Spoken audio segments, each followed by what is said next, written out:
হ্যাঁ everyone, welcome to motor trekker. মানে এখন বাংলাদেশে রয়্যাল এনফিল্ডের যে প্রাইস, সাথে এফজেডএস ভার্সন 4, হর্নেট 2.0, এখন এই তিনটের মধ্যে কোন বাইকটা কেমন হবে বা কোনটা নিব। আসলে ব্যাপারটা হচ্ছে বাইক এক একটার এক এক স্পেশালিটি। ওই ভাই বলতেছে যে ভাই আমি তো হর্নেট 2.2 অথবা যদি এফজেডএস ভার্সন 4 যে টাকা দিয়ে কিনবো, 3 লাখ টাকার আশেপাশে, আর একটু বেশি নিয়ে তো আমি রয়্যাল এনফিল্ড নিতে পারি। পরে আমি বললাম যে ঠিক আছে, আপনি যদি রয়্যাল এনফিল্ড নিতে চান তাহলে নিতে পারেন, কিন্তু রয়্যাল এনফিল্ড আসলে কেমন হবে বা আমার দৃষ্টিকোণ থেকে কোনটা বেস্ট হবে,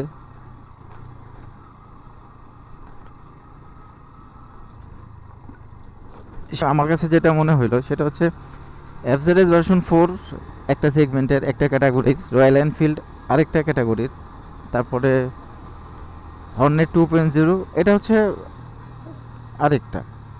এখন ব্যাপার হচ্ছে আপনি মানে কোন পারপাস ইউজ করবেন।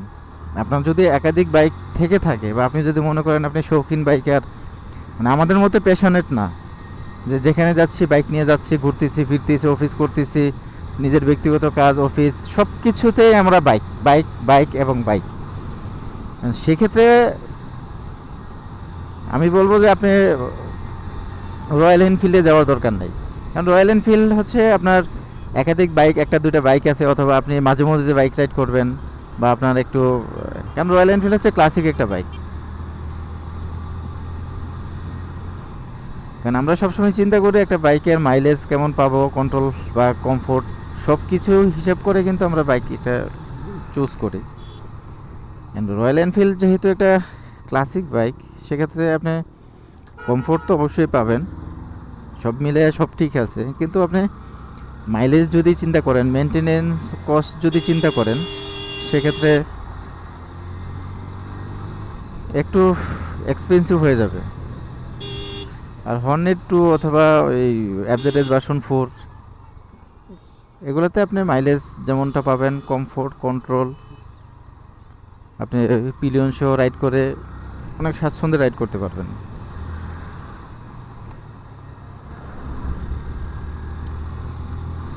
এখন এক একজন এক এক পারপাস ইউজ করবে। আমি যে মানে যে উদ্দেশ্যে বাইক ইউজ করতেছি, আপনার উদ্দেশ্য ওইটা নাও হইতে পারে। আপনি যদি মাঝে মধ্যে রাইড করেন বা আপনার শর্ট ডিস্টেন্সে, আপনার অফিস বা আপনার রাইড করবেন ওই শর্ট ডিস্টেন্সে, আপনি রয়্যাল এনফিল্ড নেন। ক্লাসিক একটা বাইক, একটা ভাব আছে, আর এটার একজস্টের যে শব্দটাও, ওটা তো মানে অসাধারণ একটা শব্দ। আর আপনি রাস্তা দিয়ে গেলে মানে যতজন আপনার বাইকের একজস্টের শব্দটা শুনবে সবাই তাকায় থাকবে, মানে এটা একটা আলাদা একটা ফিল।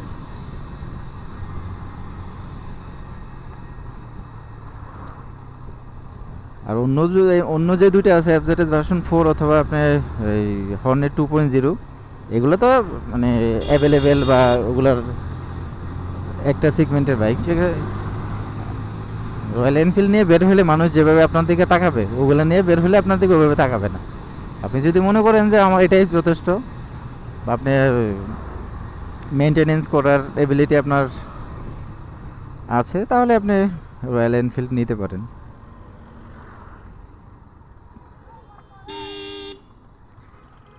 বাট আমার মতো ইউজার যারা, এরা রয়্যাল এনফিল্ড ইউজ নিবে না। কারণ হচ্ছে আমার প্রত্যেক দিন একটা লং ডিস্টেন্স অফিস যাতায়াত করতে হয়, তারপরে প্রায় সময় ট্যুর করতে বেরিয়ে যাই, ঘুরতে এখানে সেখানে চলে যাই বাইক নিয়ে।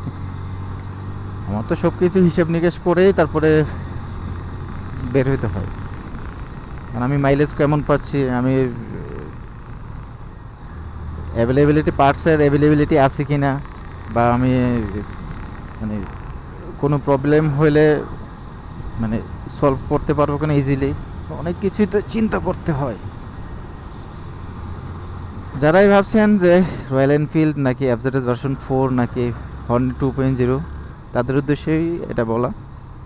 আপনি যদি ক্যারি করতে পারেন তাহলে রয়্যাল এনফিল্ড আপনি নিতে পারেন।